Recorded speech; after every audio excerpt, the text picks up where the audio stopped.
ए रागिष्ट, तुझं नाव आता पांडू नाही आहे, रागिष्ट होणार तुला. रागिष्ट लय राग येतो ना तुला, हे का नाही? खूप म्हणजे खूप राग येते. डोळे मोठे मोठे करून बघतोय. जरा काय झालं ना मला मारत असतो सारखं. अजून भूक लागली की नाही येऊन बसतो जवळ. माझी मनूच बरी आहे, गरीब आहे माझी मनू. पांडू, सोड दोरा, दे इकडं, मला विनायचं आहे. सोड सोड, माझ्या कामाच्या मध्ये मध्ये तू ये जाणू का सरक.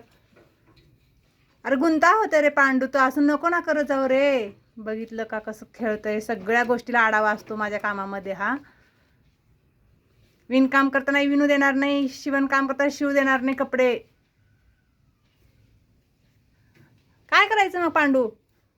सोड बर, गुंता होते, दे मला लवकर. सोड, चल इकडे दे. आता घेते वेळेस मलाच मारतोय. सोड सोड सोड लवकर, सोड सोड रे, सोड रे पांडू. किती नकं का बघा, नकं कसं घालून ठेवलंय. पकडलंय दोन्ही हातानं घट्ट एकदम. आणि त्याची मान बघा कुठे गेली आहे, मशीनच्या खाली गेली आहे. इकडं पाय कसं केलाय. खेळ बाबा खेळ, तुझं तर मन समाधान होते, मग मी माझी कामं करते. हां खेळ तू. तुझ्यासोबत खेळायला कोणच नाही ना, तू माझ्याच मागं लागतो आहे का नाही? मशिनीच्या सोबतच राहतो सारखं, झोपतो पण मशीनजवळच. कामं खेळणं सगळं मशीनजवळच असतं तुझं. कर गुंता कर, खेळ. मन समाधान होईपर्यंत खेळ तू.